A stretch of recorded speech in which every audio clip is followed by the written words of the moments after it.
Hey folks, Johnny here with another Johnny Explains. So I did a lot of thinking this weekend because I went out and I saw friends and I hung out with people and I met new people.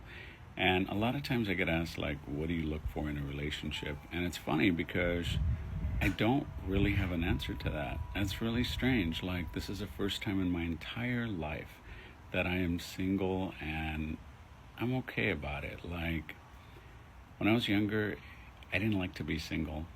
I mean, I've been single about 35 years out of my 47 years of life. So it's not like I'm not used to being single, right? But this is the first time after being single for a year where I've actually felt like I'm okay.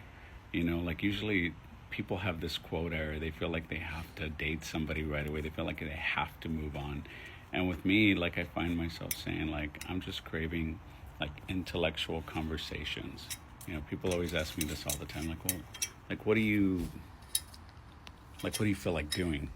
And I often say, having a conversation, just a conversation about nothing. Just enjoying the moment, just living for the moment. And people oftentimes will say, like, well, what does that mean? And it's just that. It's having a conversation. It's getting to know you. It's bonding with you.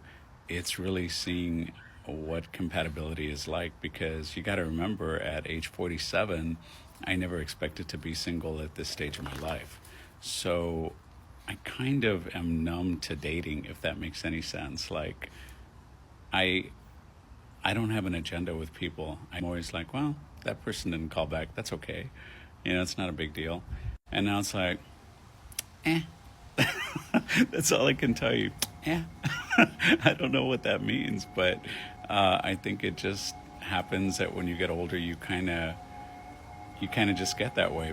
I think some of it is that my house is so serene and quiet these days. Like, my last 2 years in my relationship were like very chaotic. And so the first few weeks after that relationship came to an end, my house was very still. It reminded me a lot of like the movie Poltergeist, like when everything is just still, right? And like there's this weird hum at the end of the movie when the house gets sucked up. Like that's what this house felt like. And then shortly thereafter, my dog came in and added that positivity. So it's just been very serene for me, like even being outside right now and just reflecting and thinking and doing my yard work. And it's I have found solace in the simple things, if that makes any sense. And for the most part, it's just really quiet, and I don't know, it's a nice feeling. It's a nice feeling to have that serenity, right? Like that like, I'm good. That's your key takeaway.